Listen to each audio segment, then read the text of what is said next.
Wonderful day for the law school, and it's a wonderful day to commemorate and celebrate the 10th anniversary of the Saltman Center for Conflict Resolution. I want to thank our distinguished panelists, and I of course want to thank the Saltman Center's National Board, which just met. It includes several of these panelists, and also guests we have here today, a man who is no guest, Dean Richard Morgan.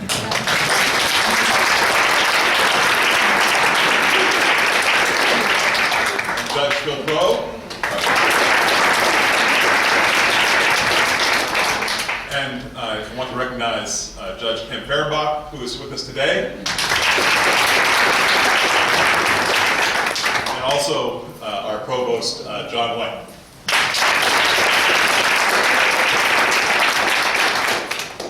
So I also, of course, want to recognize and welcome our wonderful new member, year-old, at the Saltman Center, Professor Lydia Nussbaum. Where's Lydia?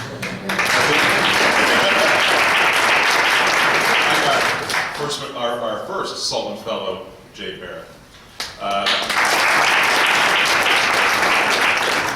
So, 10 years ago, Professor Gene Sternlight, who is, of course, a nationally recognized figure in the field of conflict resolution and law and psychology, formed an extraordinary partnership with Mike and Sonia Saltman. And together, over a decade, they have made the Saltman Center for Conflict Resolution a national leader in the field. The center has been one of the signature successes for the law school and the university, and promises great things going forward.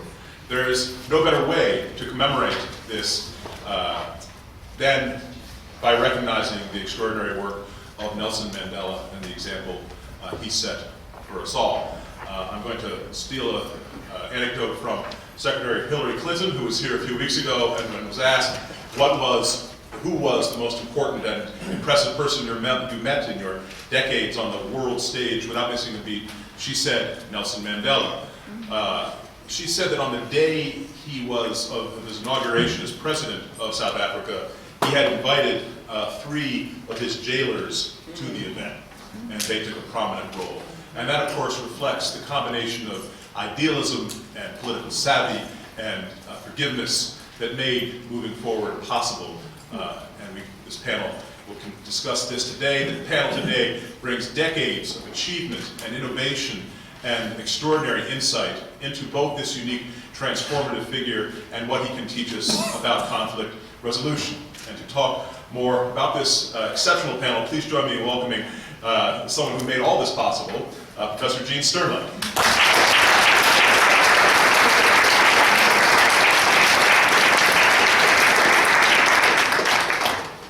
Lower the microphone just a little bit.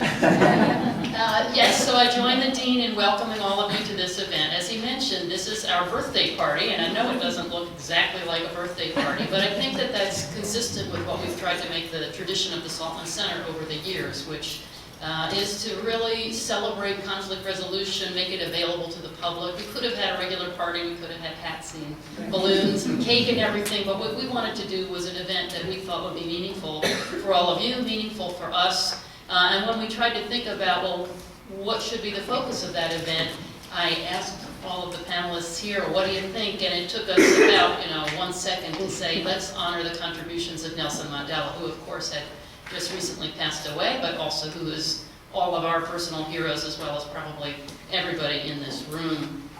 The panel that we brought together is really exceptional.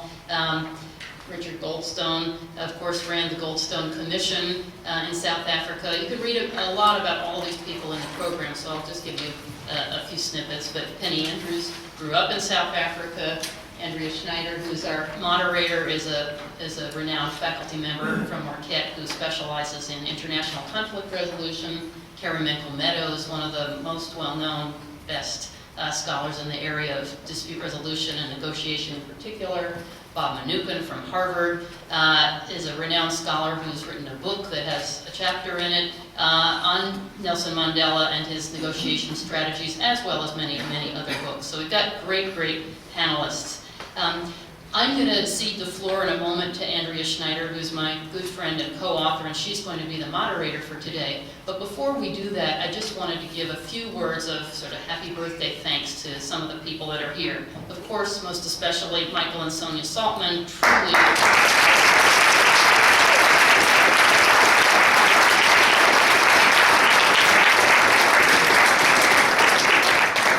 This could ever have been possible without them. I still remember the day now, of a little bit more than 10 years ago, when I interviewed for the job here, and to be honest, I was a happy faculty member at University of Missouri, and I really didn't think I wanted to come to Nevada, but I met with Mike and Sonia Saltman, and then I met with all the faculty members, and I met with Dick Morgan, and they convinced me that this was a place I had to come to.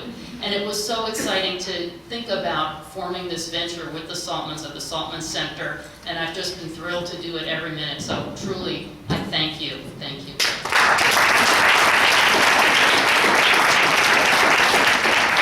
Folks I wanted to especially thank, of course, Dan Hamilton, who just spoke, our dean. I mean, he has been an incredibly enthusiastic supporter of the Saltman Center since he came in a little bit more than a year ago, and he's made lots of things possible that wouldn't have otherwise been possible.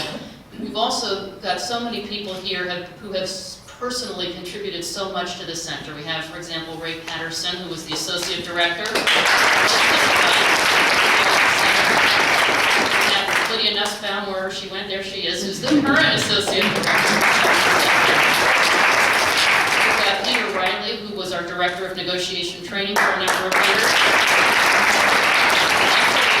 In Texas, we've got our board of advisors, many of whom are sitting up here, but also we have board of advisors members sitting in the audience, like Dick Morgan and Phil Pro, who were already mentioned. We've got Sandra Rodriguez, who's hiding in the corner. Without whom the work of the Saltman Center would be impossible, because she does everything from room reservations, catering, finances, budgets, PowerPoints, I mean, everything. Pin designs, programs, so. But we do have an excellent publications office. They provided a lot of the materials that you see now. We have wonderful IT people, some of whom are sitting here, and we hope all will go smoothly, and we've got our students and our graduates. So I'm not going to take up any more time. I'm going to cede the floor now to Andrea, who's going to be your moderator, and I hope we're in for a wonderful panel. Thank you.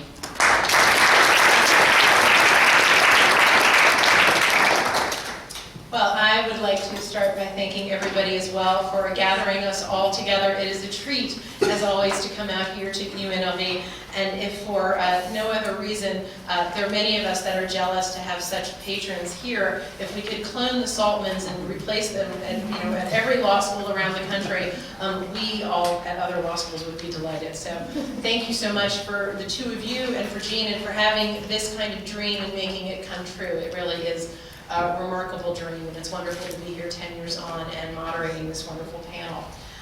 We are going to be talking about Nelson Mandela, and one of the key things that I've been asked to talk about, and I'll talk a little bit at the beginning, a little bit at the end, is really why is he relevant for today? And we all know, being in classrooms or raising kids, if you talk about anything that happened more than 5 years ago, they kind of glaze over and have no idea. It's not on Facebook, so it can't possibly be relevant. And so really, what is it relevant for us today? And I think there are really two answers for us to think about. One is really a model of how we can resolve intractable conflict. For those of us teaching dispute resolution, South Africa is a beacon of how we hope that all conflicts could be resolved, and we are disappointed time and again when that doesn't happen. And in an ongoing series of conflicts around the world that are often frustrating and painful and filled with pessimism, I think we still look to South Africa and his leadership as a model of what we hope to happen. So that is one reason. And I think the other reason, and we'll hear from our panelists today, who I know some of whom have personal stories to tell as well, he really is the model of leadership, and in looking at his personal characteristics.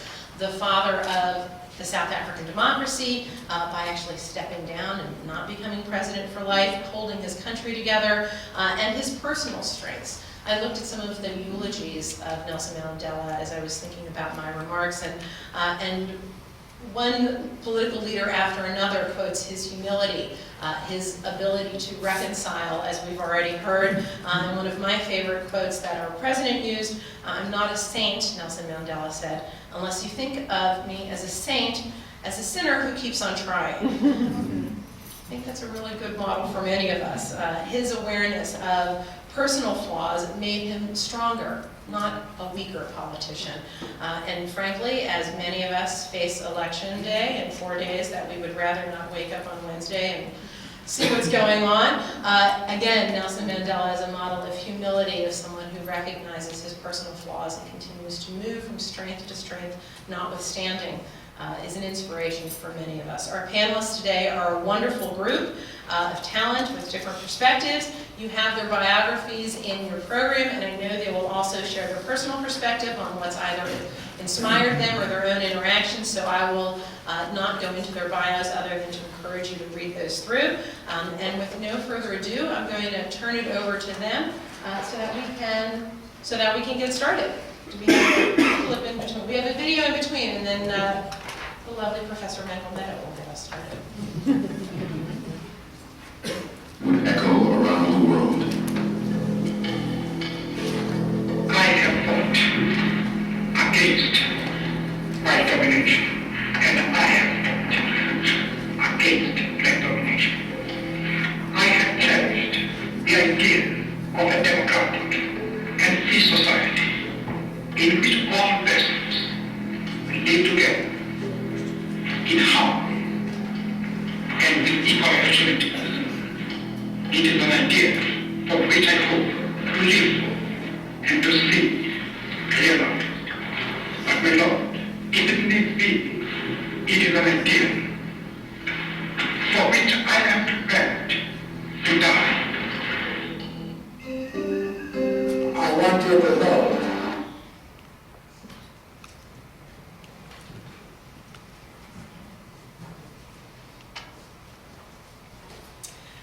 So my talk is Nelson Mandela, Transition from Violent Cause Activist to Peace and Justice Seeking Activist.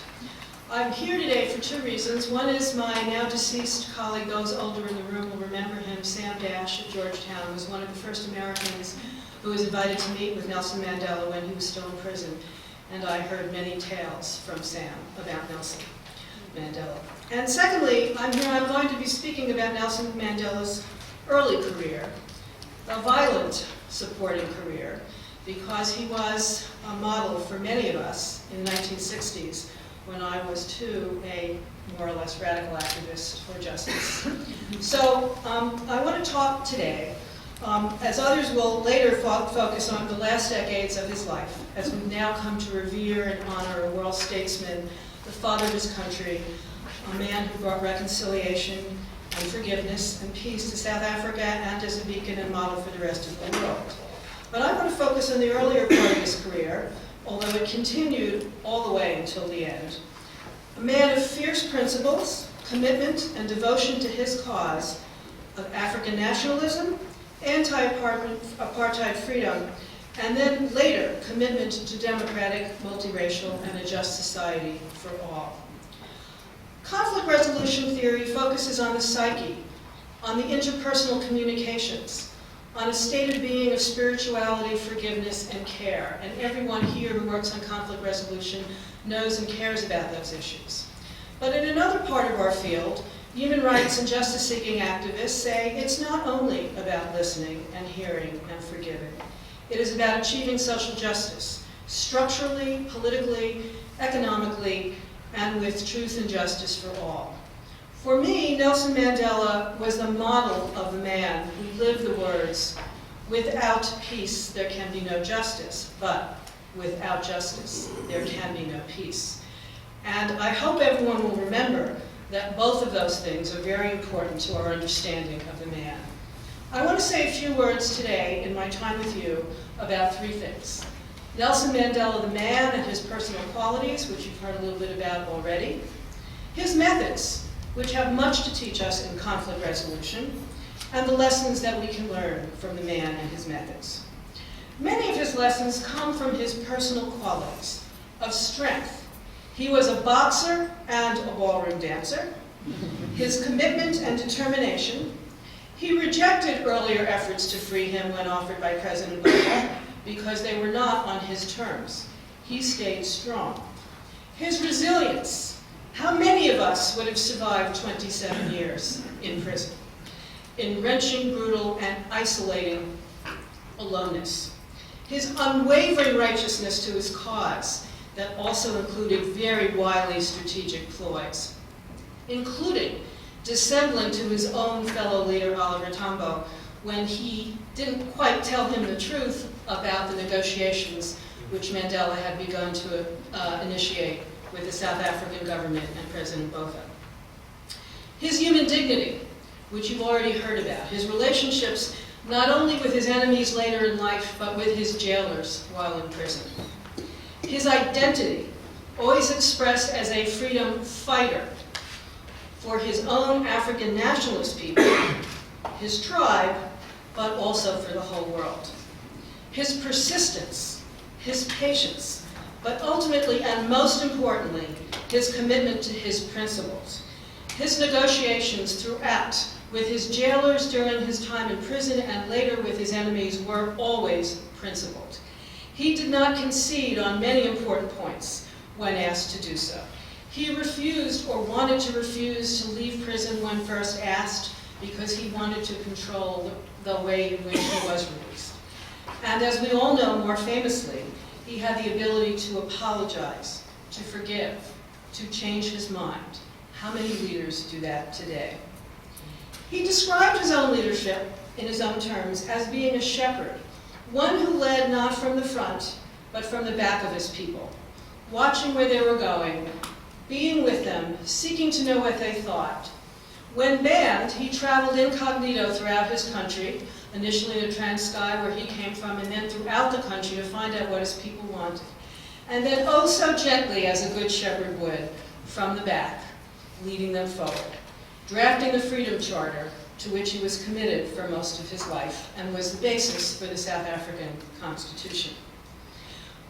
It is important to think, as we look at what Nelson Mandela did in his life, that he had a very long life indeed.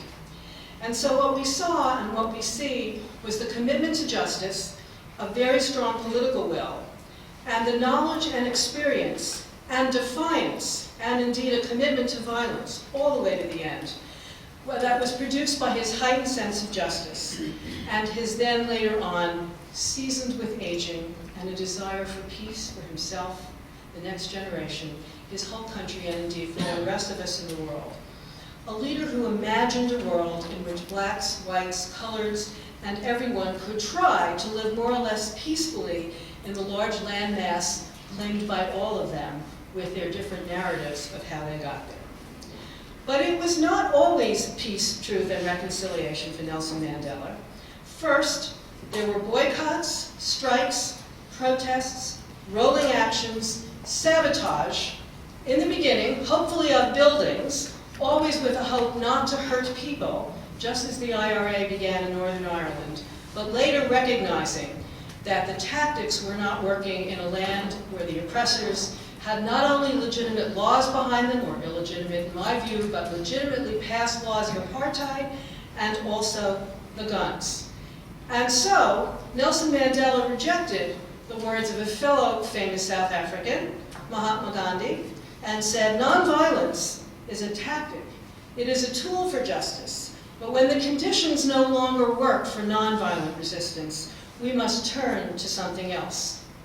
Nelson Mandela founded the violent arm of the African National Congress, the Shield of the Nation, and he didn't want to kill people and was never personally attached to any particular act of violence, though ultimately convicted of high treason in organizing others to commit acts of violence against the state and against the illegitimate state. But Nelson Mandela, I remind you, for those of us as old as me or older, was a man of his times. Baader-Meinhof in Germany, later the IRA in Northern Ireland, Fidel Castro and Che Guevara in Cuba, the African independence movements in Kenya and elsewhere, in Vietnam, and in fact in the United States in the 1960s, at Berkeley, and where I was a student in 1968, Columbia, where I was a member of the SDS. There was a belief for him after Sharpeville, after Soweto, that nonviolent means would no longer work. And in order to bring down the oppressor, the tools of the oppressor, who was using violence against the freedom fighters, indeed had to be matched. So Mandela always described himself as a freedom fighter, fighting for freedom and justice, but did not renounce violence completely. Indeed, as some of you may know, when he was first asked if he was willing to come out of prison in 1985, he was asked to relinquish violence, and he refused. He said, "I will refuse violence when the South African oppressive state refuses violence." And it did not. And so he did not. When eventually he was released in 1990 and was asked to renounce violence, he used the perfect mediators and conciliators and peacemakers solution. He said, "There's something between a commitment to no violence and the continued use of violence. I will suspend violence as long as the state of South Africa does the same." Now, for those of you who've studied any of the history, you will know that in that period from 1990, when he was released, until later in 1994, when elections occurred and he was president, violence continued. Close to 10,000 people were still killed in that period. And in that period, Nelson Mandela once again said, we may not be able to refuse violence again. And so he said the sanctions, the temporary suspension of violence will be removed. He continued to advocate during that period of negotiation, some strikes, lots of protests, mass demonstrations, and even some sabotage, to demonstrate to the National Party that he would not relinquish those tools which were necessary for the oppressive regime to realize that their time was over. At the same time, we know now from his own autobiography and many other sources that while doing that, Nelson Mandela from within prison, within the solitariness of prison, reading and learning on his own, and making the terms of the negotiations, began very quietly to try to negotiate. He was very torn by the tensions between representing his party, the ANC, and doing things on his own. So once again, I think the image perhaps of the shepherd is a useful one.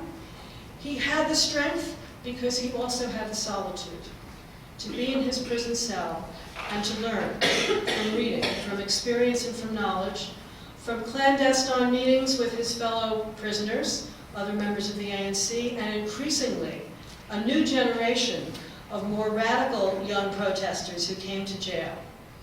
Another important lesson from Nelson Mandela.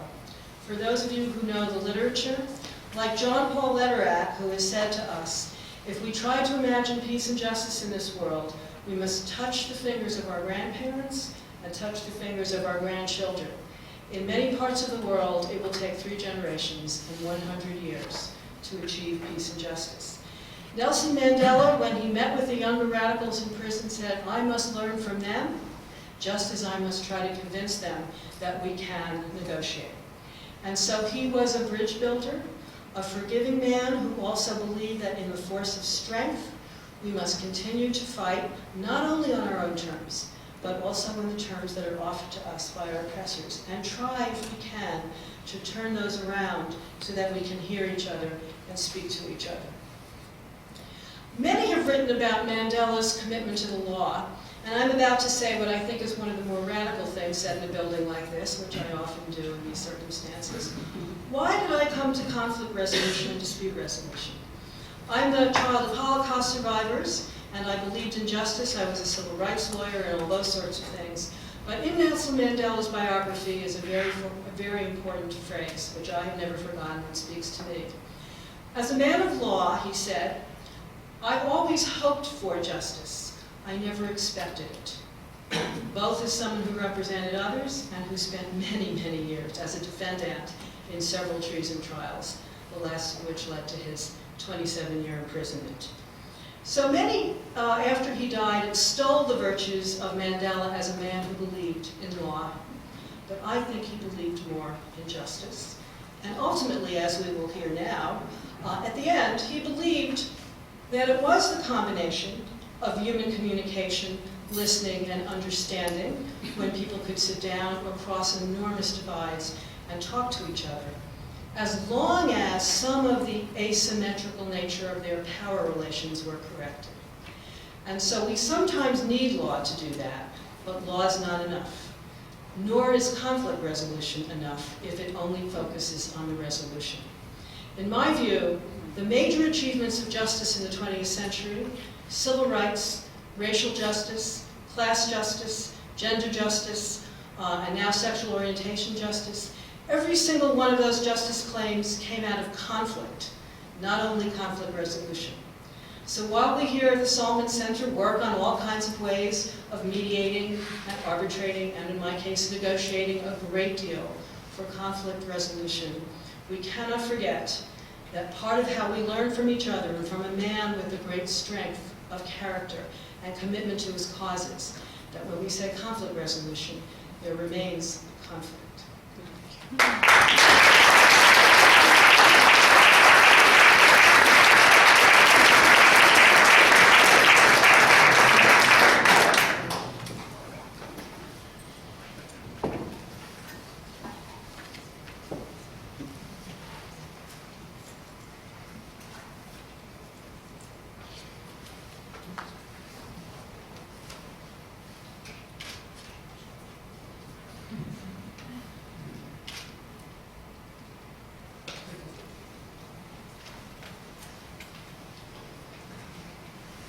I'm going to sound some of the same themes.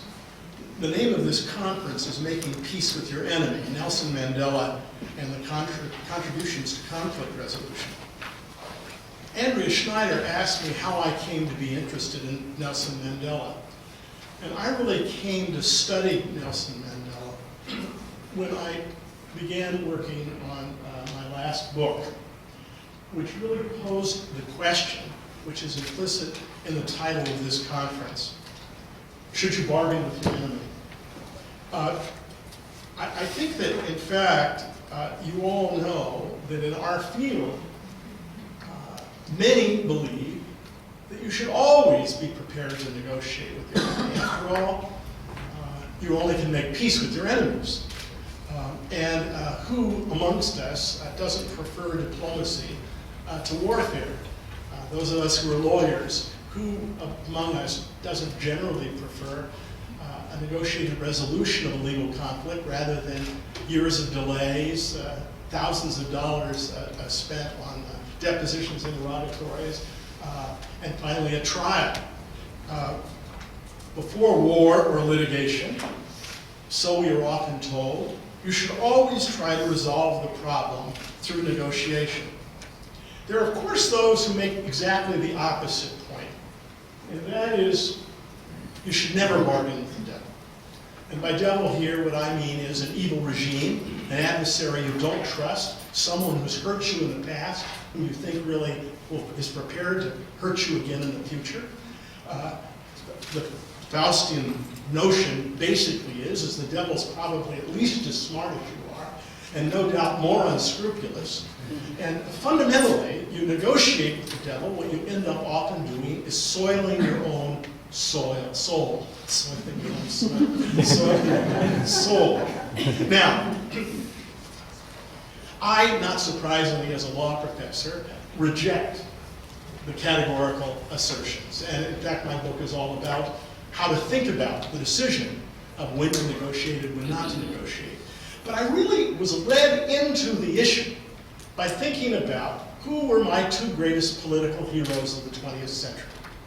And they were Winston Churchill, and there's a chapter about his refusal in 1940 to negotiate through Mussolini a possible end to the war before the United States was involved, and when the Soviet Union, by the way, had allied itself with Nazi Germany. He refused, and he's my hero because he refused.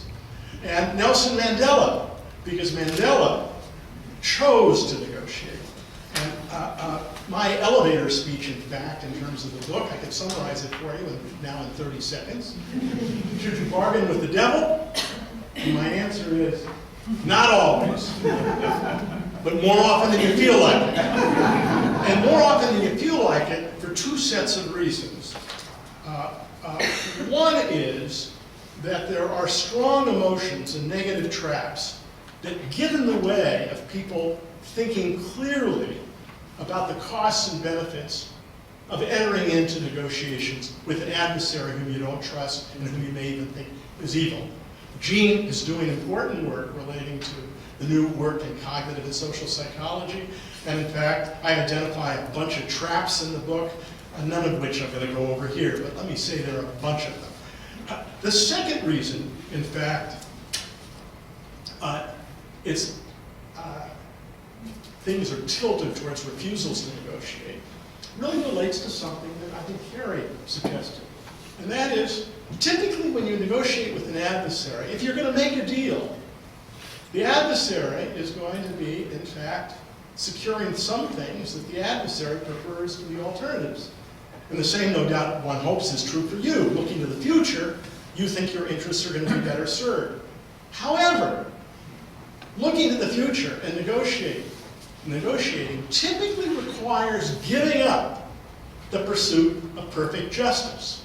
And although people don't talk much about it now, the extraordinary achievement of Nelson Mandela was the achievement of a democracy with one person, one vote, with no group rights to veto. I mean, I assure you that the National Party, when they began negotiations, never conceived of conceding that much. And Mandela was steadfast and achieved it. But the other thing that people don't talk about quite so much is that one of the quid pro quos for that bargain was that white South Africans were going to keep their property. And they were going to keep the economic benefits, for the most part, they had acquired through decades of oppression. I assure you, there were many members of the ANC who did not consider that complete justice.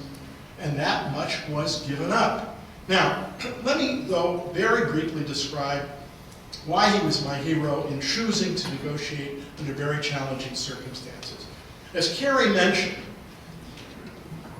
in 1985, which is the setting of what I want to describe, Mandela had already been in prison for 23 years. He was 71.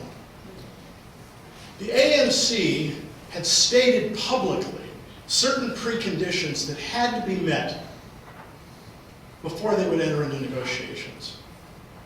And in fact, the government had also suggested certain preconditions.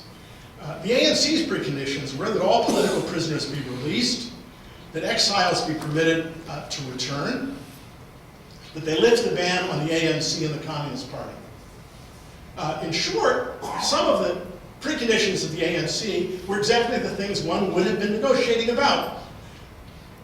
On the government side, as Carrie mentioned, in fact, on January 31st, 1985, President Botha made an offer. In fact, it hadn't even been the first, but it was one that was very explicit and it was public, that Nelson Mandela would be released from prison with only one condition, that he renounce all use of violence. He refused. And indeed, one of the interesting parts of the story is he remained in prison for more than 4 additional years, and in fact, he would only leave when in fact he thought, in terms of the negotiation strategy, it was the best time to leave. Mandela's public response is interesting. I mean, what he said was that only for, he snuck out through his daughter who read at a mass rally of the ANC. Only free men can negotiate. I cannot and will not give any undertaking at a time when I and you, the people, are not free. Implying, of course, he was continuing to refuse to negotiate. Now, in fact,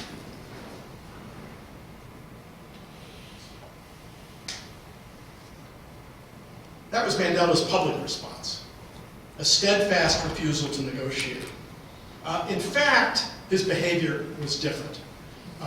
What he was struggling with is whether the time had not begun to initiate contact with the despised National Party that had erected the apartheid regime. And in deciding whether to do that, he knew that he should consult with his colleagues in the African National Congress. Although today most of us don't remember it, Mandela was not the head of the African National Congress. The head of it was this guy, Oliver Tambo. He was in exile in Lusaka, Zambia. Now, admittedly, it would have been hard for Mandela, it would have been done easily, to communicate with Tambo ahead of time and ask, is it okay if I contact an official in the National Party? In fact, he'd often done that because through his lawyer they had been able to sneak information in and out. Moreover, he had a much easier way to decide. He wasn't completely isolated. Indeed, at the time, he was in prison somewhere, where 2 stories up was his mentor, Walter Sisulu, who had been the first head of the ANC, and other members of the ANC. Well, Mandela faced the question, should I consult with my colleagues here before I write to initiate discussions? And he wrote in his memoir, my colleagues upstairs would condemn my proposal and would kill my initiative even before it was born. And indeed, what he ends up saying is, I chose to tell no one about what I was about to do, not my colleagues upstairs or those of Lusaka. There are times when a leader must move the flock, this is the metaphor, must move out ahead of the flock and go off in a new direction, confident that he is leading the people the right way. Well, what's interesting about that is he, of course, did initiate discussions. And he initiated them with this guy, Kobe Coetzee. You probably knew him, who was Minister of Justice.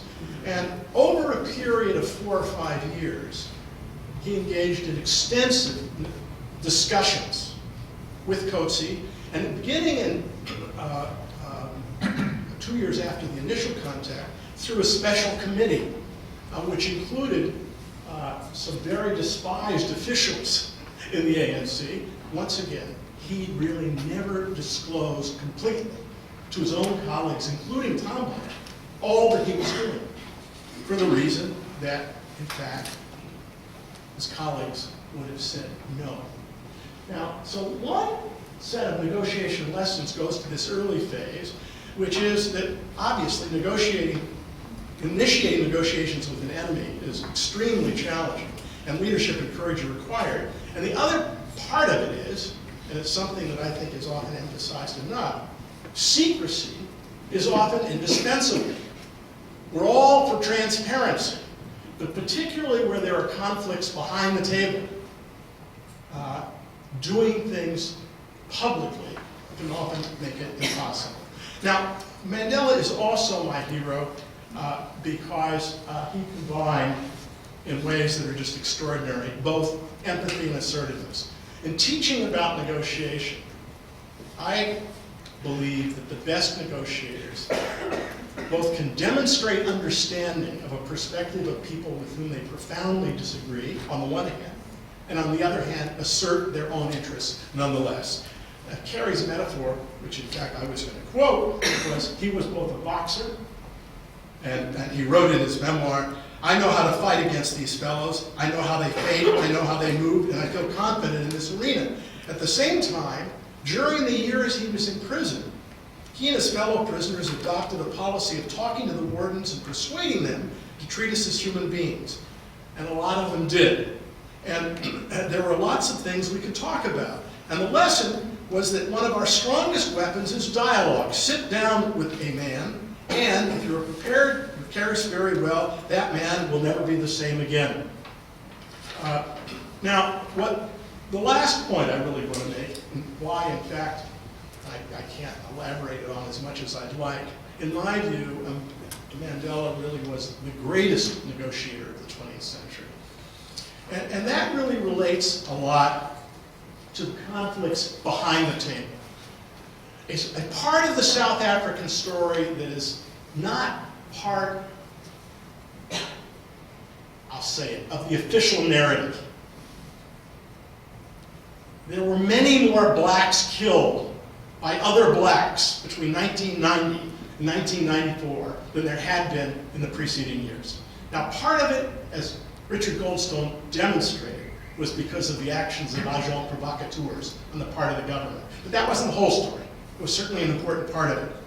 And one of the great challenges Mandela faced is that behind the table, he had many within the ANC who really were not prepared to give up violence, and violence directed against other blacks as well as against the white establishment.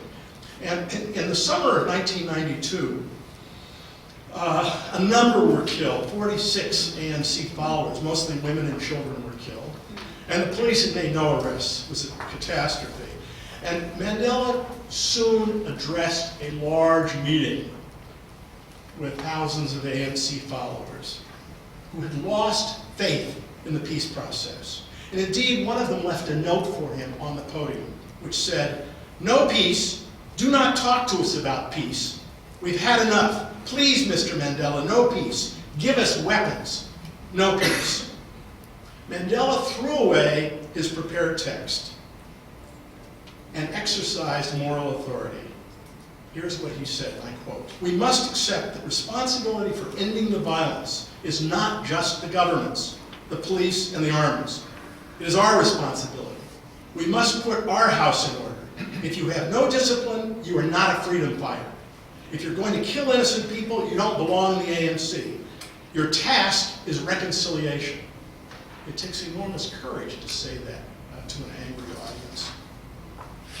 Now, one thing I'm often asked, because I've done lots of work relating to the Israeli-Palestinian conflict, and indeed for an organization known as Peace Hub, in June I was asked to head an international delegation and to be the chief mediator for a group of Palestinians and Palestinians and Israelis, all of whom had been involved previously in the negotiation process, in talking about the final status issues.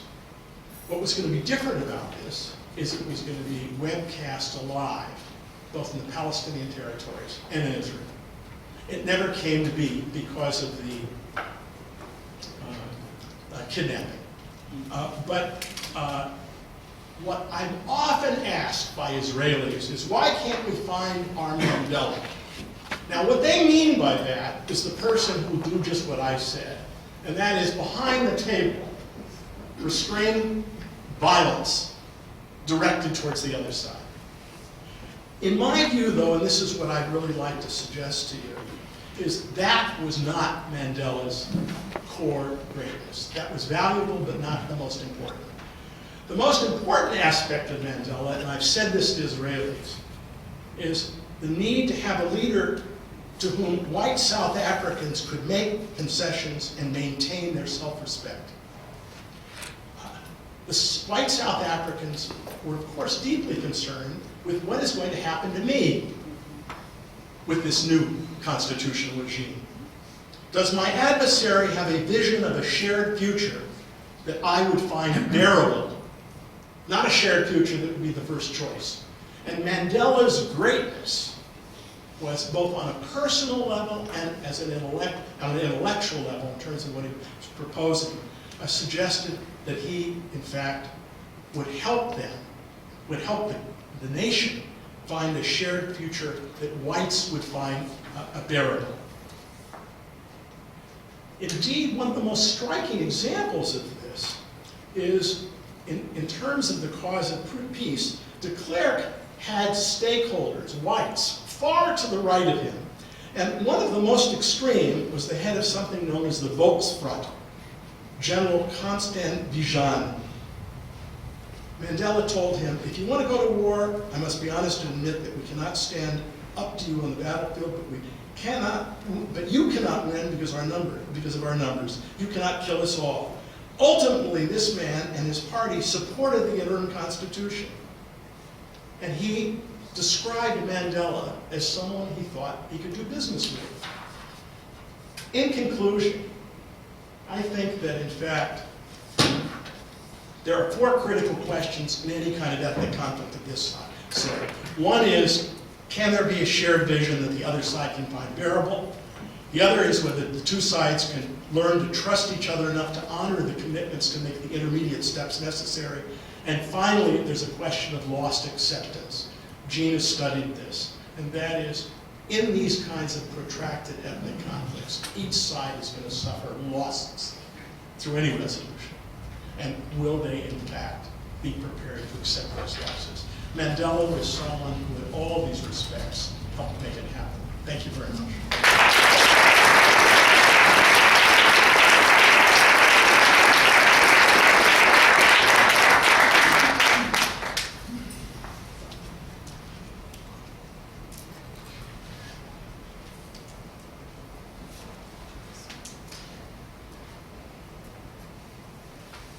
would echo around the world.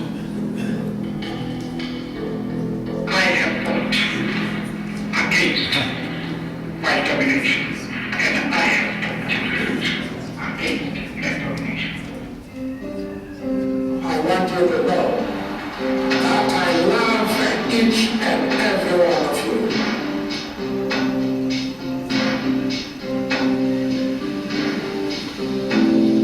From his awesome roots as a lawyer and a revolutionary, that is known for all the benefits through precedent to freedom and victory. The story of Nelson Mandela belongs with the great political leaders in world history. If I had to live again, I would do exactly the same thing.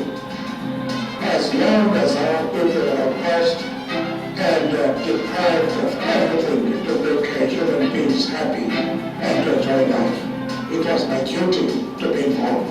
And I do it over and over again.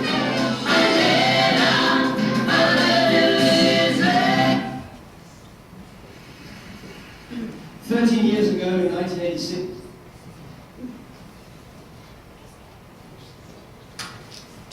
I was going to begin differently, but I must follow on what Bob Manukin was talking about, and that is the huge divide that there was between the white community and the black community in South Africa in 1990. And put yourself in the position of a minority white, 10% of the population in 1990. For 350 years, they had oppressed the black majority, crudely, racial oppression. And the majority of whites, for good reason, if not all whites, feared revenge. They put themselves in the position of the black majority and said, how would we react if we had been treated in that way? And I think the greatest single achievement of Nelson Mandela was to convince the then white leaders that revenge wasn't on his agenda. And it was his dignity, his personality, everything in him that persuaded first President Botha and later President de Klerk that revenge wasn't on the agenda. And it was their belief in him and in his renouncing of violence that I believe made it possible for them to talk their people into following them in ending apartheid. Without question, the greatest privilege of my life was to get to know Nelson Mandela on a personal, one-to-one basis. And that came about as a result of my appointment, in fact, by President de Klerk, but through the leadership of Kobie Coetzee, the then Justice Minister, the last Apartheid Justice Minister, to investigate the causes of the violence that began almost immediately after Mandela was released from prison. It was anticipated by everybody that there would be a difficult and maybe protracted negotiation period leading to democracy in South Africa, but nobody anticipated that it would be accompanied by violence. The political violence that ended in the deaths of, as Carrie mentioned, of over 10,000 mainly black but also white South Africans during that period.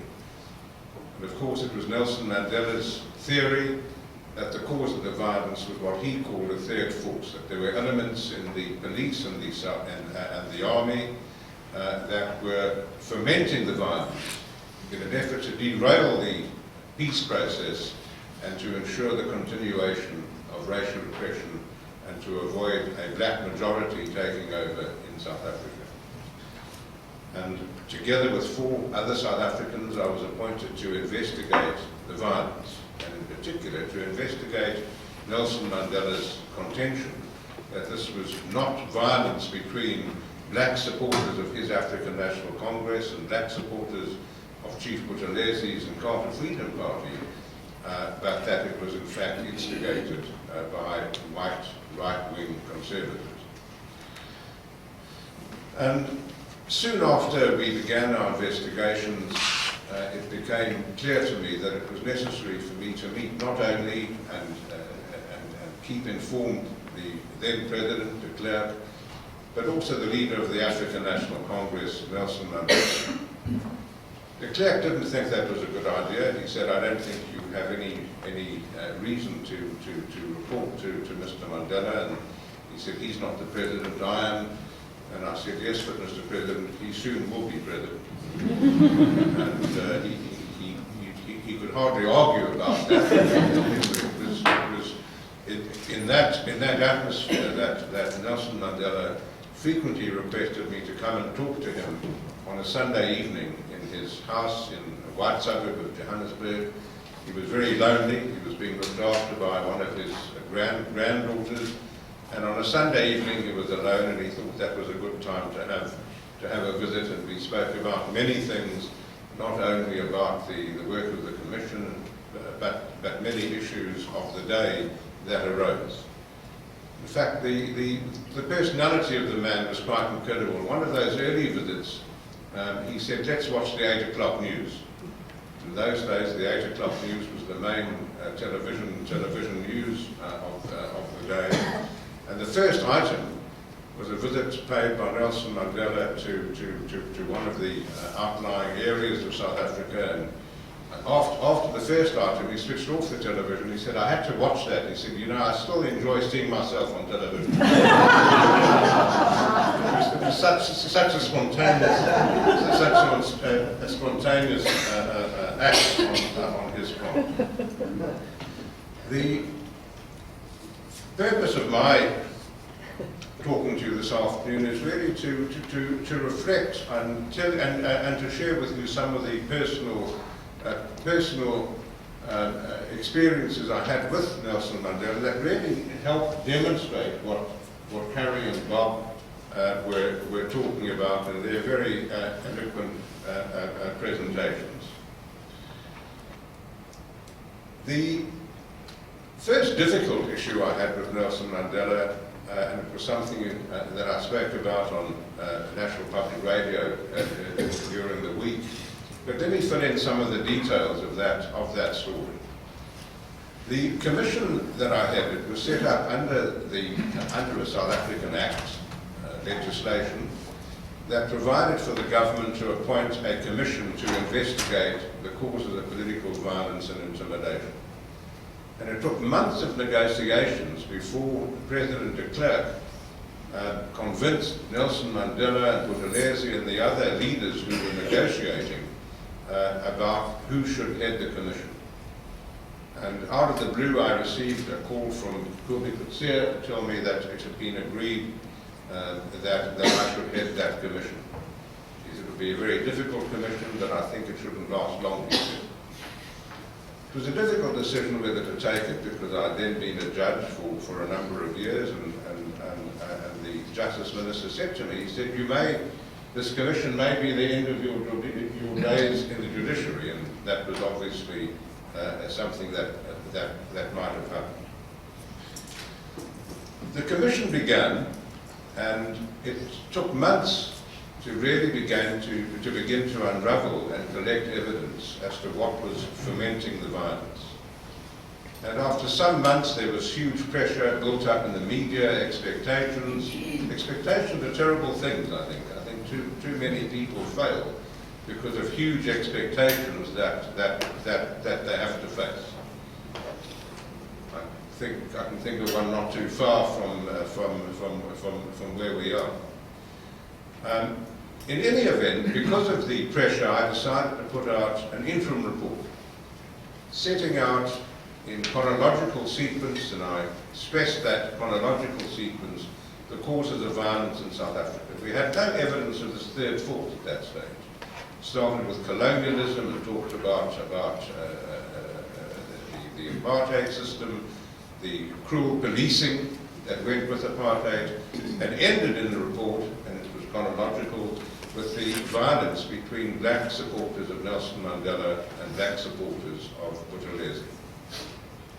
And the problem was that under the legislation under which we operated, I was obliged to give my report first to the President, de Klerk, and he could release it when he wished. And what he did with that report, and he had done it with a couple of preceding unimportant reports, he released it together with a government spin. There was a government statement commenting on the report. And on this occasion, the report was issued with a government press media release stating that I had blamed the violence on black violence, supporters of Mandela and Buthelezi, which was a complete misdescription of the report. But that grabbed the headlines, and all the newspapers, South African newspapers, that was the headline. Goldstone blames violence on Inkatha ANC politicians. And Mandela flew in that day from abroad, and he was faced with these media reports, and he had to address the second annual meeting of the African National Congress after its release. He castigated the report. He was very nasty about it. He made a nasty remark about me, and I knew what had happened, that he'd relied on this media report. And it would have been the end of the commission that he wanted and that de Klerk wanted, because it was helping keep the nation calm in a very difficult situation of violence. I was in my chambers at the court, the Supreme Court of Appeal, which was then our highest court, and my phone rang at 3 o'clock. It was Nelson Mandela, who incidentally always made his own telephone call. There was never a secretary or a representative. It was always that familiar voice on the other line. It always came as a shock hearing that voice. And he said, I'm calling you for 2 reasons. He said, the first is to tell you that I did a terrible thing. I commented and I criticized your report without having read it.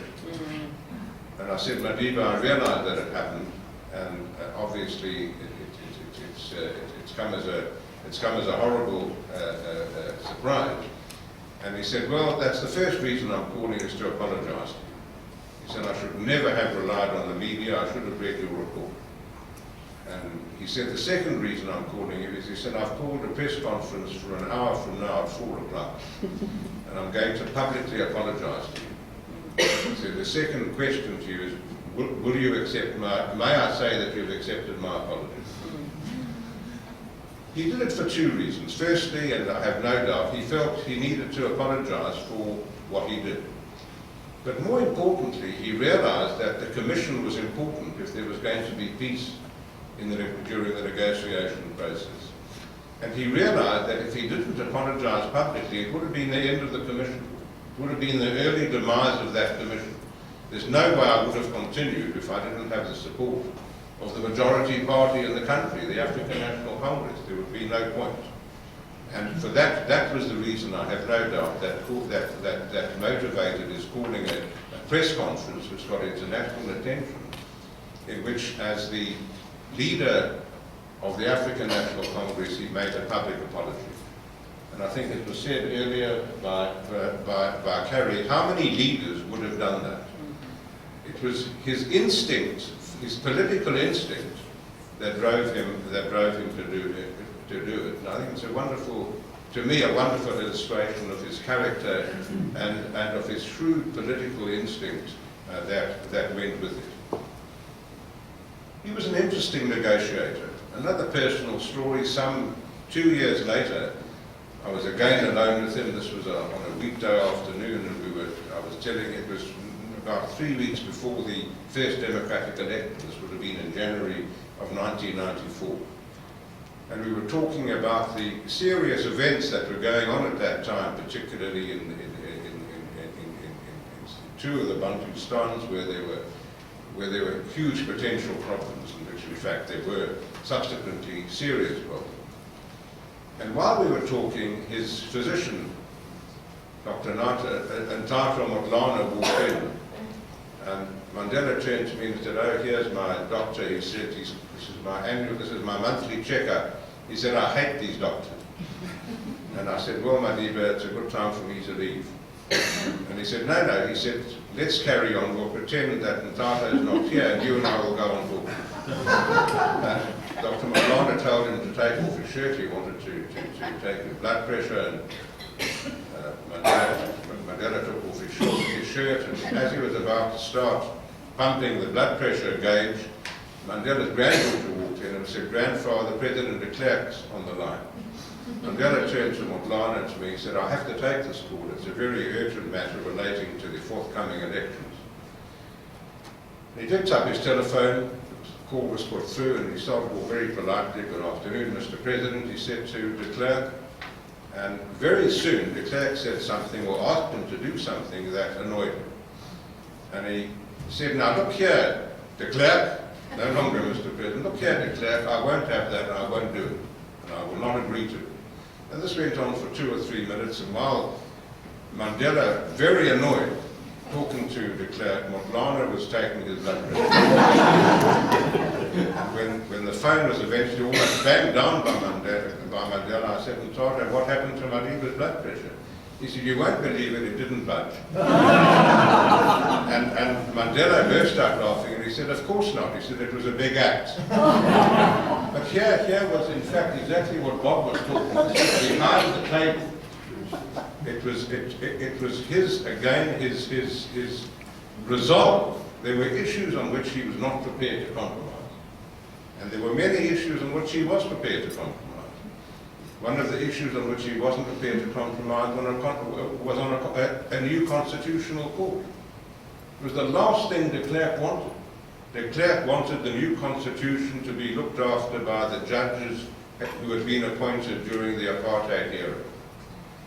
And Mandela wouldn't have that. He wanted judges to be appointed who would represent all of the whole community. And at that time, bear in mind, South Africa had what I always like calling a pale male bench. Of the 200 superior court judges, all but 2 were white, and all but about 3 were men. And the bench had to be radically changed. And it was that demand, as I say, that he was absolutely not prepared to compromise. De Klerk undoubtedly, and I'm sure Bob will agree, de Klerk intended and had confident expectations that the negotiations would last for 10, maybe 15 years. There was no hurry. It was Mandela's shrewd political instinct and the way he conducted those negotiations that kept it to 4 years. It was the last thing on Mandela's, on de Klerk's agenda, was that within 4 years from 1990, from the release of Mandela, there would be a black majority government in South Africa. One of Mandela's other great successes, in my view, was he respected his opponents, and this really fits in again with everything that Bob Van Rooyen was talking about. He believed that if you respect your opponent is likely to respect you. If you look down and demonize your opponent, then there's really no hope for a successful negotiation. His forgiveness at times upset me. When I saw his hand around the prosecutor who asked for the death sentence against Mandela, a prosecutor called Percy Utah, who really wasn't a pleasant individual. When I saw Mandela's hand around Utah's shoulder, I felt annoyed. But there he did it, and it was genuine. When he went to visit Mrs. Verwoerd, the widow of the Prime Minister of South Africa, President of South Africa, who was really responsible for grand apartheid, It was that forgiveness. His wearing of the Springbok jersey, which many of you will have seen in the wonderful film Invictus. It was an instinctive a personality trait that he was prepared to forgive people who had caused so much harm and pain to himself and to his people. So certainly my own experience has been fully justified from afar by the remarks, the outstanding remarks from Carrie and Bob. Thank you very much.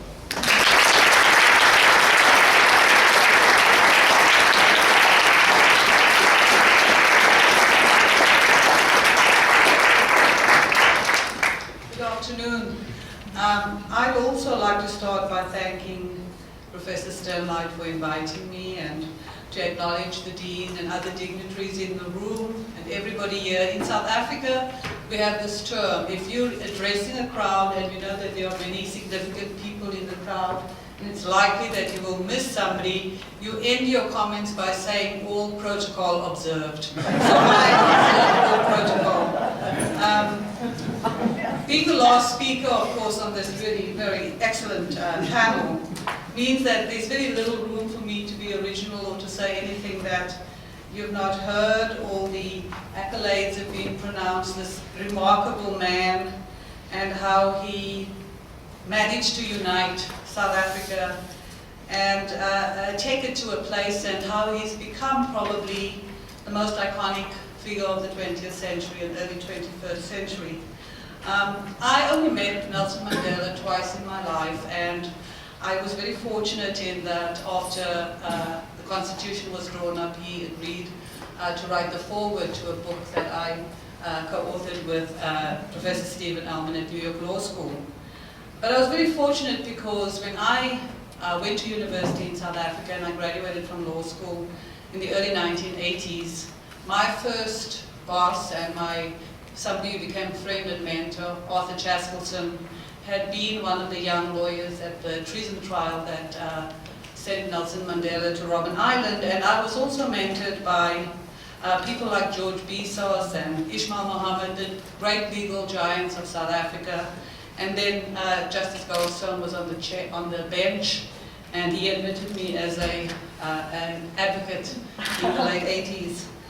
So that was the sort of, I sort of felt very connected to a time in which, certainly when I grew up in Cape Town, and when I finished high school in the 70s, there was a new wave of Black consciousness movement and Steve Biko and a sort of different generation of activists. What I want to really say in the time allotted to me, really want to do three things. I also want to indulge a bit in commenting on Nelson Mandela and my perspectives as somebody who was not close to him personally, but certainly in terms of the history of South Africa and my own political development. And second, I would want to highlight the question of forgiveness and the major vehicle of forgiveness in South Africa, the Truth and Reconciliation Commission, which, like Nelson Mandela, has also become sort of an iconic institution for those who are engaged in political transition, and particularly moving societies from violence to democracy. And then the third thing that I would like to do is really explore the question about what that exercise in forgiveness through the TRC has meant for South Africa, and maybe looking back now that we've had 20 years of democracy and 1 year without the physical presence of Nelson Mandela, what this has meant for South Africa. It's a very large question. I only have about 12 minutes left, so I'm just going to touch on some of this. For me, the most intriguing question, in the midst of many, many questions about Nelson Mandela, is really how he was so successful in conscripting the international community into adopting the anti-apartheid course in South Africa, and how he became the world's most famous political prisoner and later the most beloved president. in light of his violent start. He did, as Carrie pointed out, he was a man that led an organization that was labeled a terrorist organization in this country. Also, how the African National Congress really became the sort of midwives of the democratic movement of South Africa, and an organization that operated in a clandestine way for obvious reasons, and which in fact gave birth to the democracy when the history preceding the elections in South Africa, one could say, was not typified by democracy. And then I guess I also was struck when Nelson Mandela died a year ago. I live in upstate New York, in Albany. And one of the things that I found remarkable was just the outreach from media outlets in Syracuse and Rochester and parts of New York you probably even hadn't heard of beyond New York City. And just the idea that the world was once again ignited by interest in this man. It's also his capacity to really hold skepticism and cynicism at bay. I mean, nobody has said one thing of great criticism. Maybe Judge Goldstone spoke about him getting angry at de Klerk. But there's very little that people talk about Nelson Mandela that's critical, and yet when we look at leaders, you mentioned this question of expectations. Revolutionary leaders were much admired. At some point, the glass goes off. I think about Václav Havel of Czechoslovakia. At some point, there was some disillusionment. Lech Walesa of Poland, the great union leader. And yet Nelson Mandela, up until his death, there wasn't one thing that was negative. And this was a man who had, after all, left a wife and 4 children for a young Winnie Mandela, who did lead an organization with questionable principles. I think it was remarkable. And so there was something very, very unique about him. The way that he had, I think that he had an extraordinary sense of his place in history.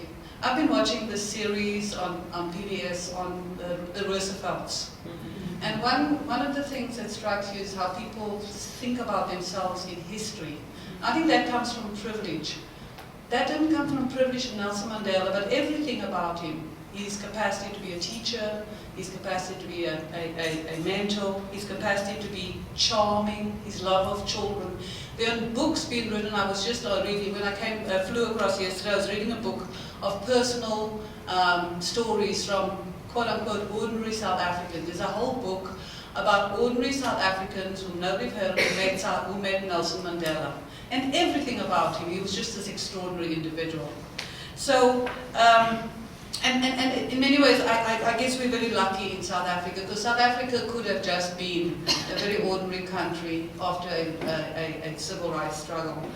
And Nelson Mandela, I think, made South Africa in many ways something bigger than what it was.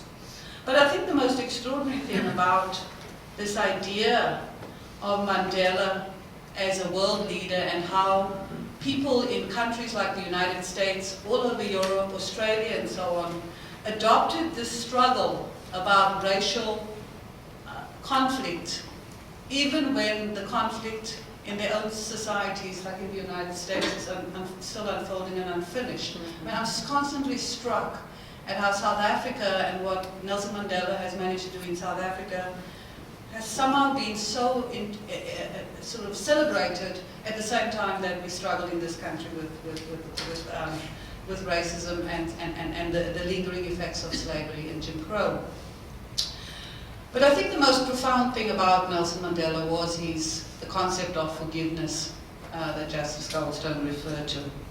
And that question of forgiveness was key to taking South Africa from extraordinary violence and bitterness to at least a country in which we can say that people who at one stage didn't know each other or hated each other terribly actually can live together, even though in a very imperfect way.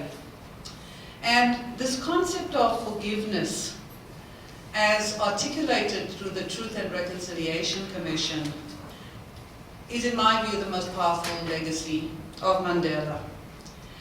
And the Truth and Reconciliation Commission, I don't think, is the panacea. Brian Stevenson, whom many of you may know, is a civil rights lawyer who does a lot of work on death row.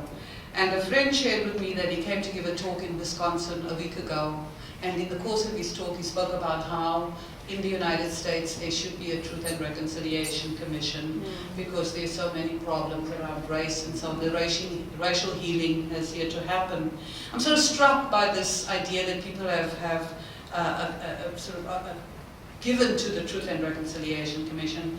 And yet the TRC really was just a compromise, a very imperfect compromise.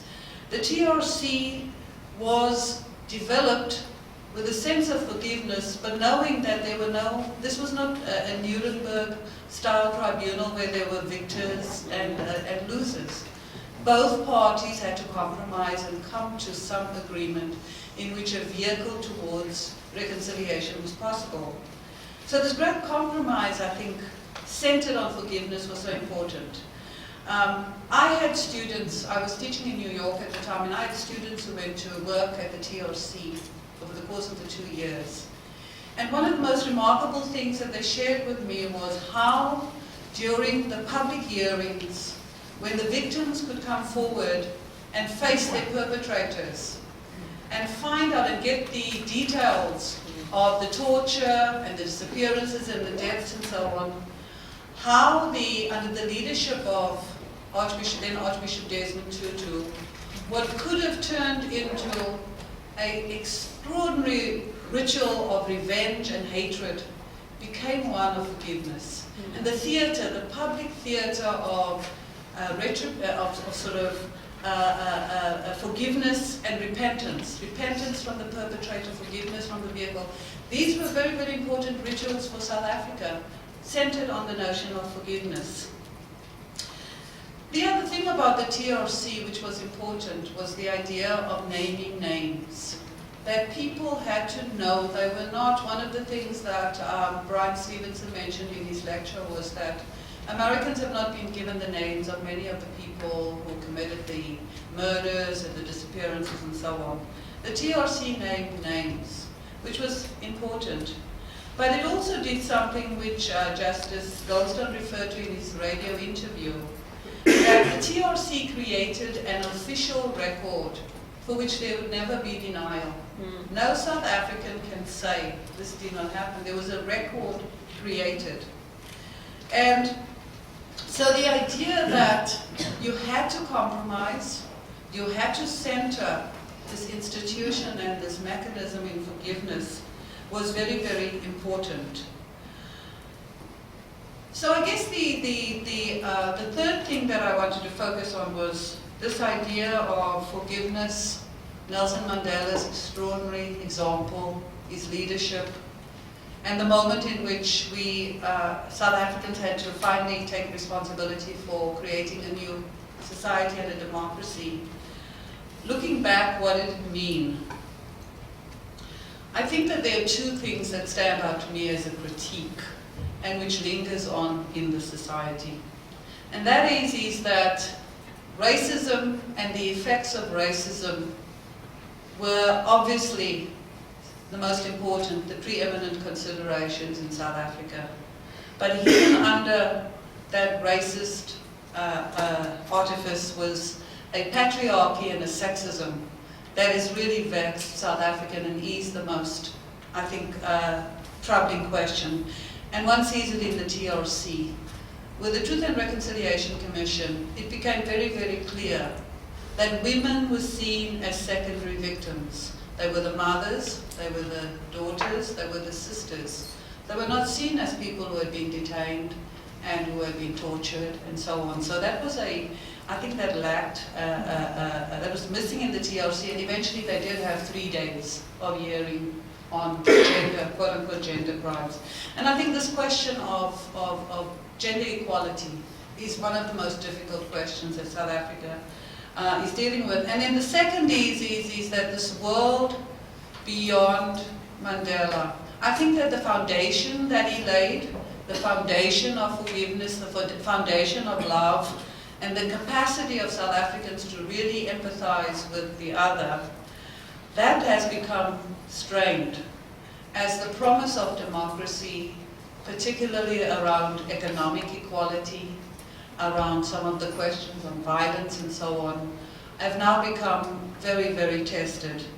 And so one sees that, that the idea of being so fortunate to have an iconic person who was a good person, centered in transformation, is also one of the disadvantages in South Africa, because the focus on just one person, who really, South Africa was really more than just the efforts of one individual.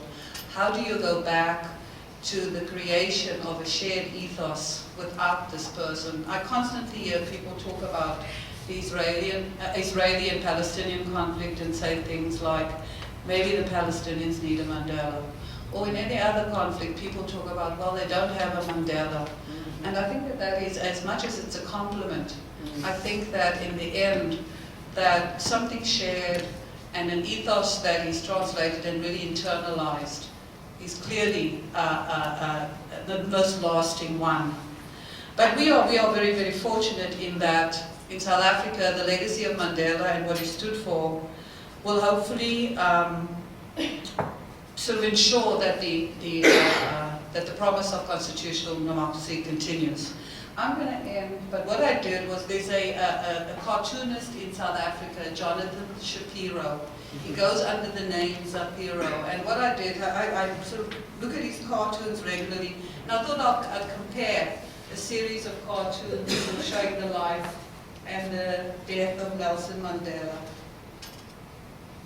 So that is when he became the president. That was what something happened on the planet. In fact, I visited Vietnam in 1990, when there weren't many visitors in Vietnam. And I kept on telling people they want to know where I was from, so I said South Africa. This was about 6 months after Mandela had been released. And then they couldn't, I said, Mandela, Nelson Mandela, yeah, now we know you're talking about.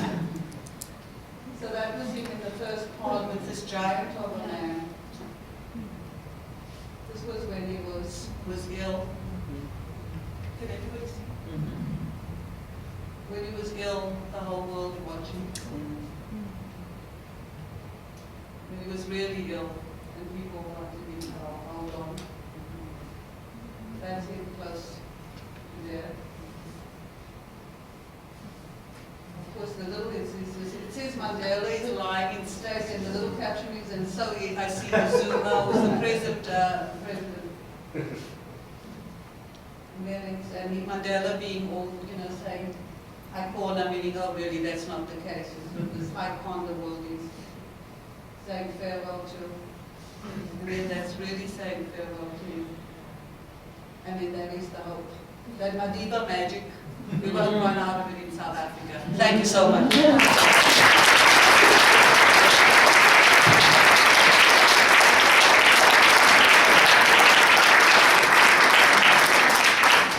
Penny, I think all of us want these questions.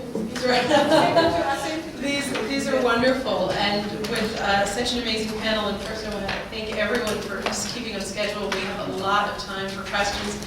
I'm going to make some overarching comments and then happily moderate and leave the audience with plenty of time for questions. So there were a number of interesting things that struck me.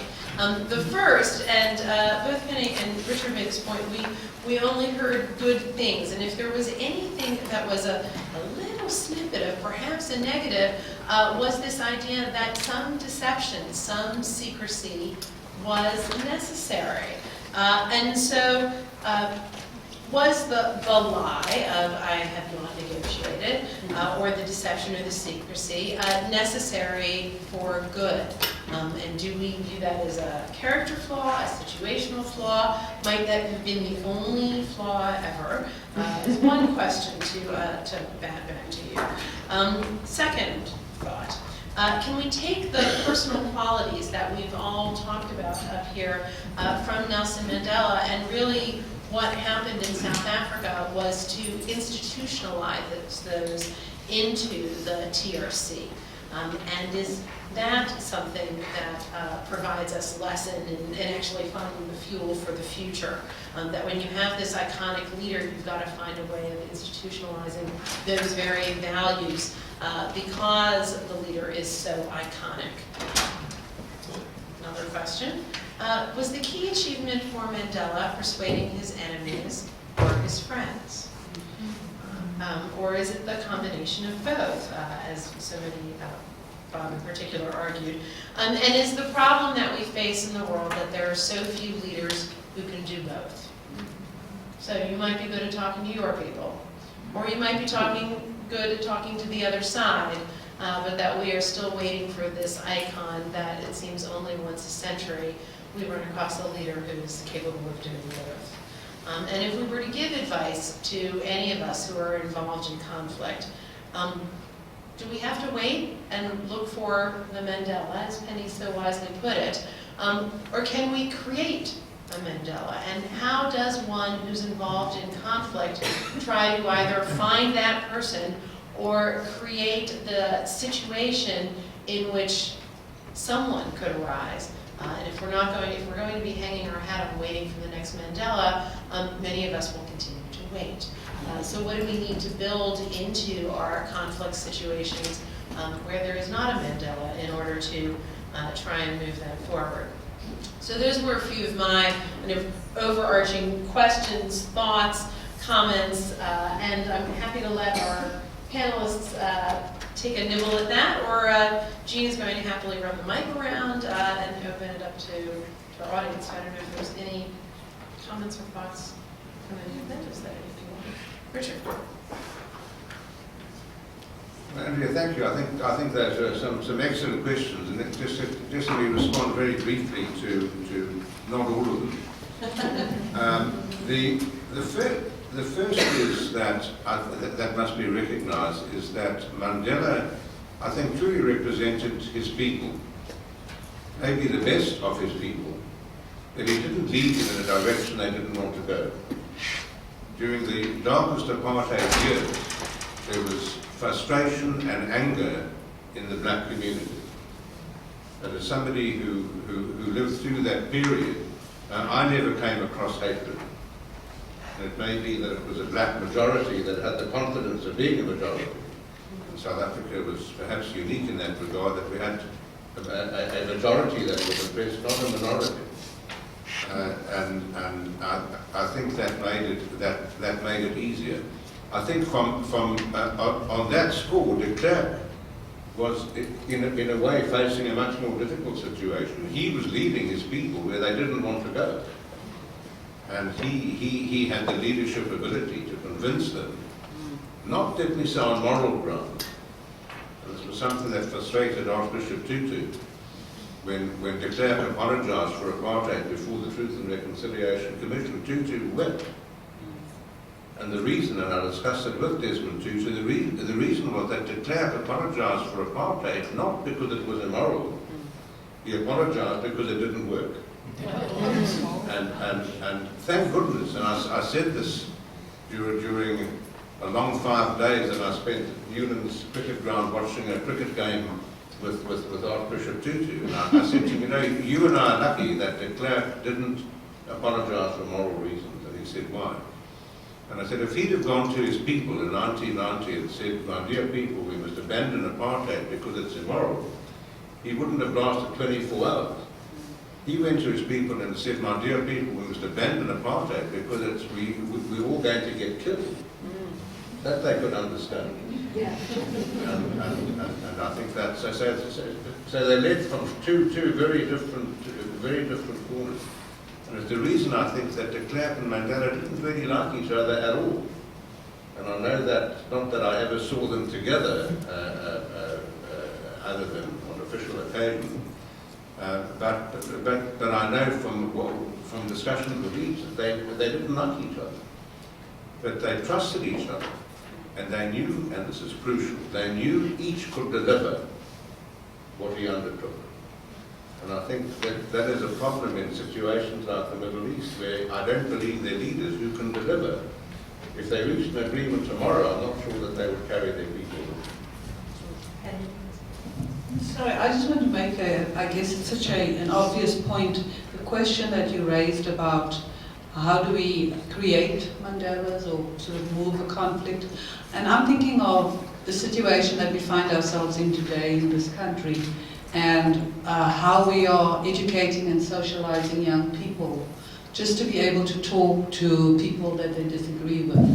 It may be that I've spent too much of my time in universities, and particularly law faculties, where it's hard to really engage with people that you disagree. And I worry that if we look at the state of discourse in the media and elsewhere, that we're losing the capacity to really sort of reach out. And I think that's the Mandela declared, these stories are grand stories.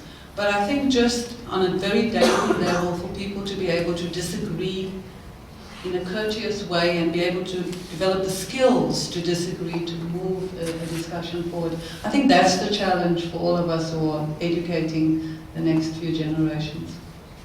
That's wonderful. Thank you. Here, I'll just underscore that last point. And I think it's a role that law schools can perform, and to some degree do, and it's a role that in terms of conflict resolution, in places like the Saltman Center especially, can help people learn to be better at it.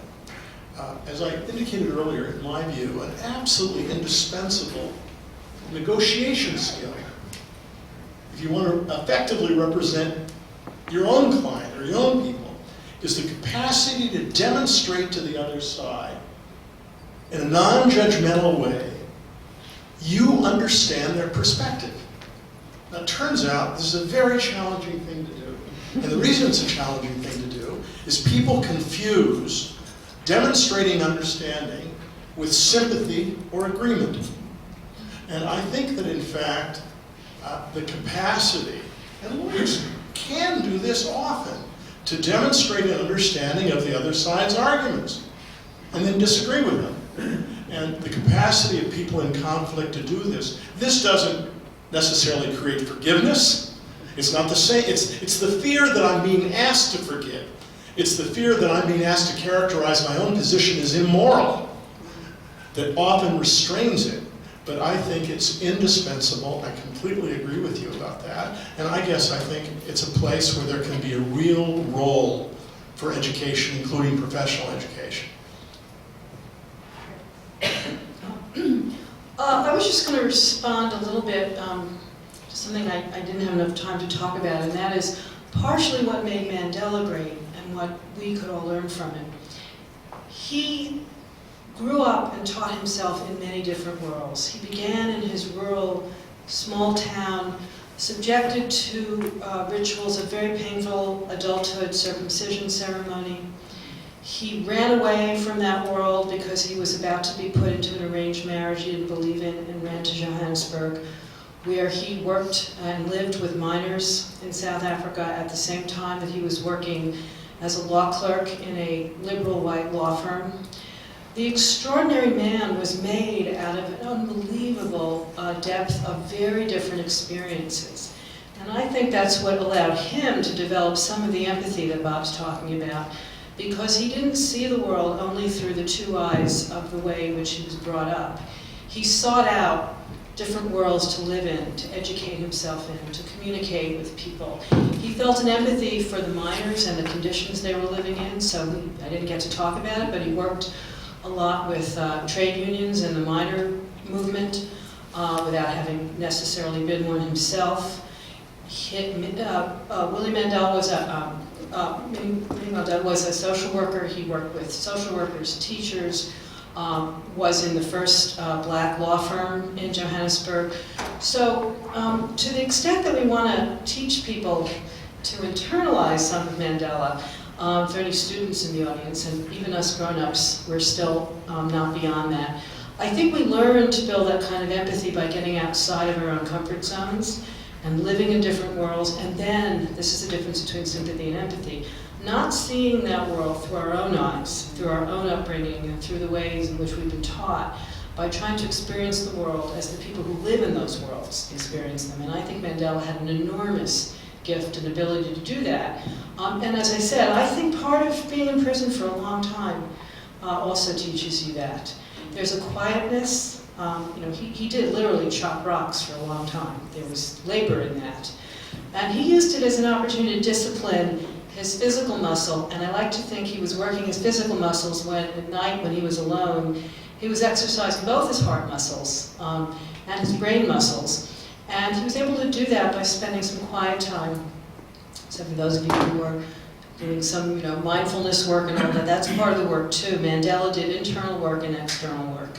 And I think that's a very important part of how people can learn to be little bits of Mandela. I also want to say, picking up on Penny's comments, I struck out from my comments, it's in the footnotes, the fact that almost every great leader these days, Gandhi, Mandela, they did have flaws. Penny sort of alluded to it, but this is a man who left his first wife, and there were accusations, never proven, but accusations that there was domestic violence in that first marriage. And many of you, if you've read the biographies of Gandhi and Martin Luther King, one of our great icons, these were great men and they were also flawed men. And so that's a downside, but I want to say that the other side of it is for some of the truly great leaders, they do marry something else. They marry their cause and they marry justice, as I said earlier. And so we're all human beings and it's absolutely impossible to be totally good.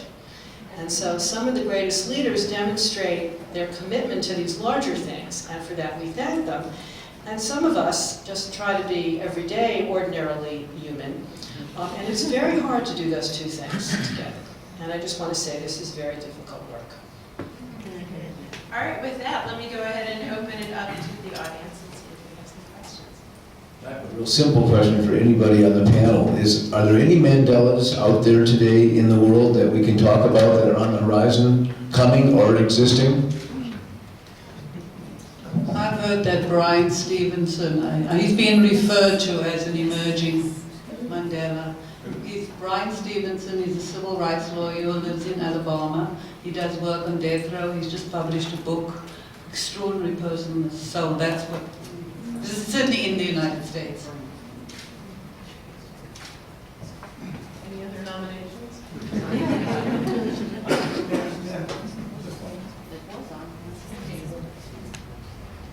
Hello? You might be loud enough to talk in.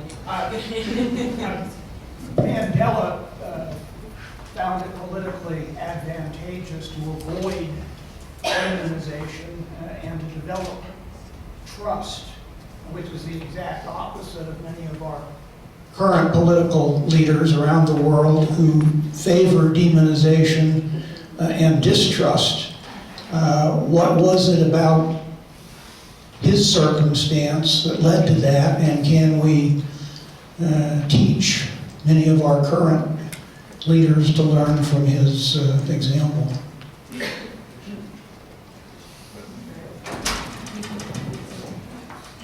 I think much is to be learned by really focusing on the terrible leadership dilemmas, particularly in international conflicts, between the tension and the necessity of constantly negotiating behind the table with your own constituents and across the table with the other side, especially in a world where there's no acoustic separation. The other side is going to hear what you say to your own people. And the dilemma is, in order to mobilize your own base, the tragedy is demonization works. Because when people feel angry, when they feel hurt, you're demonstrating empathy to them by saying, the bastards on the other side are what caused it, they deserve it. But this is the core challenge. And in terms of the question about where are the Mandelas, I mean, an indispensable feature of a great leader, if they're going to move towards some degree of peace and reconciliation, is they've got to have the skills, the political skills, to manage this very challenging task, both behind the table and across the table. And I think that sometimes there are such leaders, and sometimes external circumstances can create so much pain on both sides that even without that kind of leadership, people can muddle along and reach a better place.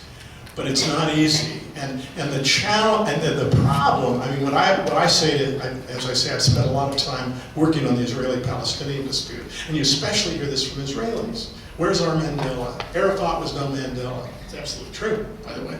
But what I say is, where is the Mandela on Israel's side, who's painting a picture of a shared future that the other side would at least find bearable? Okay, and it's very easy to say, I want the other side to have their Mandela. And you see, and the dilemma, of course, is that in fact, and part of my own view of the tragedy of the current situation, within Israel, it's probably a politician on the center right that has a prayer of being able to achieve it, because there are such fractures among Jews within Israel. And the center left, or lefties, who I might find more congenial in many other ways, they don't have a prayer of being able to manage the behind-the-table conflict. And the difficulty is on the Palestinian side. I think Abu Mazen in many ways is an admirable man. However, his influence in Gaza, zippo. And your question about who's the next Mandela, I have no notion of whether he has the character or not. But when I interviewed students at the University of Bethlehem, a few years ago, I said, who are your heroes? Arafat was still alive. And they said, Barghouti, Marwan Barghouti. There's a Palestinian who's in the Israeli prisons, who is said to have blood on his hands, who was part of Fatah, who probably would have the capacity to have a broad range of Palestinians support him. But what no one has much of a notion of is, does he have the, would he want to, and would he have the courage to? And I have no idea. Would he be able to paint a picture? But I think it's going to take people on both sides who have, in that conflict, who have the capacity to diminish the internal conflicts within each community. Can I just say, I think it's an important question. I don't know if that's really the question. If you look at Mandela and the time in which he emerged, it was sort of pre-Google, pre-Facebook, pre-technology of hatred, and I think that the moment, the historical moment in which Mandela emerged and his capacity to make everybody love him, there was everybody, even his enemies. I don't think that moment of history can ever be captured again, not with the technologies and the way we've... So maybe the question is not, I think it's an important question, but I cannot see an individual emerging out of this morass of, as I said, technology of hate to do what he did. Let's just add two very short comments about each. De Klerk came from the extreme right wing of his party. It was very important because his credentials couldn't be questioned by his party. And Mandela, on the other side, I think, is the only politician that I've ever heard of who didn't make a mistake for 27 years. That's right. I wanted to just touch upon something both Justice Goldstone and Dean Andrews just mentioned, hate, the word hate. And you said something, Richard, in your comments about not sensing on the part of a long oppressed black majority hate, similar to Nelson Mandela, and overcoming that with forgiveness. And that seemed to be almost a societal part of the reconciliation process. How do you explain that? And maybe you could just touch upon also, because I think it's kind of a symbolic example, the constitutional court on which you served and which President de Klerk was opposed to sits in a, as I recall, in a rather interesting location, site. The selection of that, the symbolism of that, was that part of that process in the country of South Africa? And I guess actually what Penny said, the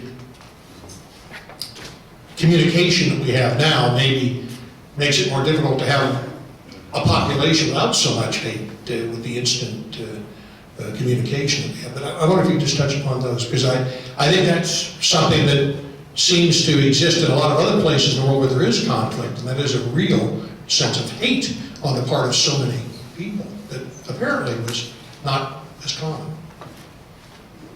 I don't know if Penny agreed with me about the absence of hate, but it was certainly my life's experience from my earliest days and until the present day.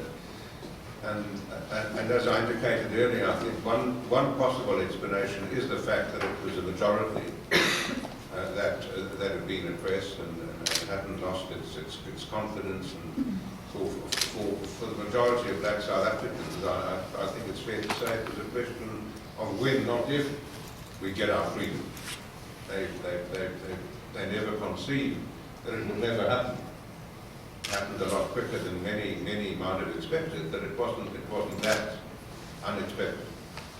And the second is it may well be that Africans have a forgiving nature. I really think I think one sees it elsewhere in Africa, where the previous colonial regime was not hated, and people could come to terms. I don't know, Penny. I don't know, the absence of hate or whether people are forgiving and so on. I think I agree with you. When I first came to New York as a graduate student in the 1980s, after having grown up in South Africa, in Cape Town, in a very different cultural ethos, I soon got to see in New York City that what I regarded as natural courtesies and showing was a complete, then people saw me as a sucker and weak. And that for me was a lesson, and I think that culturally things happen in South Africa and many African countries which no longer happen in the United States for whatever reason. And it's localized, of course, this country is too large to make such a generalization. But daily acts of kindness and consideration is so absent from particularly large cities. And a certain cynicism and suspicion has so gripped our sort of milieu and I think that's the difference. Is the capacity to hate is not something that you, you don't pick it up. I certainly didn't pick it up, and even during the transition, it was like that. But I wanted to go back to an earlier point as well about Nelson Mandela and this whole idea of forgiveness and love. He was, I think, a master strategist, not in the cynical way, but he used symbolism very strongly to push forward this message of love. He knew exactly when. He was, the press conference where he was going to apologize to you. He would make these stops and just talk to little children. He would just arrive at somebody's bar mitzvah. And, those kinds of, he was really masterful at that. So in our society, we'll be seen as cynical. So I think that's the difference. It's sort of hard to say something like Africans are more forgiving, because it always seems that, the stereotype, we don't like stereotypes. But I do think that acts of kindness and courtesy is, I lament that living in large cities here.